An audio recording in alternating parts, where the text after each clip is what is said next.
Labor and the unions will see red when it comes to this, especially amongst the architects, the likes of Paul Keating, who's always agitated for superannuation to be much higher.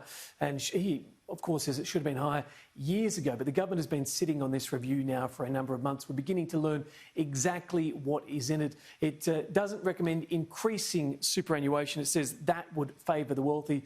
It also says that a working life income over the proportion of your life would be up to 2 percentage points higher if the superannuation wasn't increased. We can bring up this graphic on the screen and show viewers exactly what it says. It says the evidence suggests the majority of increases in the super guarantee would come at the expense of take-home wages.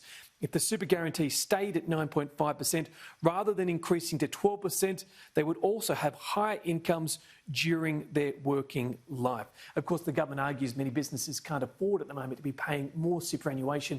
And of course, Labor is furious that people have been able to draw down on the superannuation, Laura.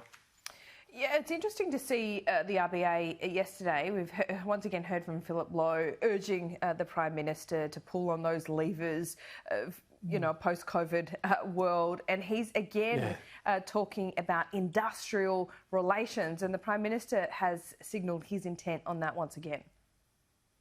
He has. He spoke to businesses overnight. Now, it's almost the forgotten change here. You might remember he tasked Christian Porter many months ago with coming up with a new compact with businesses, similar to what happened with Bob Hawke. Christian Porter, the Attorney-General, has been working behind the scenes with businesses and unions, of course, trying to come up with this agreement. We understand an omnibus bill will look to be pushed through Parliament in the last sitting weeks. The Prime Minister's had a few words to say. He says, "I don't expect our reforms will elicit delirious applause. There won't be sweeping praise from the union movement, and businesses won't see their version of an industrial utopia either." He's also talked about emissions. He says he doesn't want to see the government, it's the first time he said this, he said he doesn't want to see the government using its carryover credits to meet Kyoto. He'd like to see our emissions target achieve that on its own accord. So that's obviously would get a tick from green groups, but we wait to see how the government would achieve that, Laura.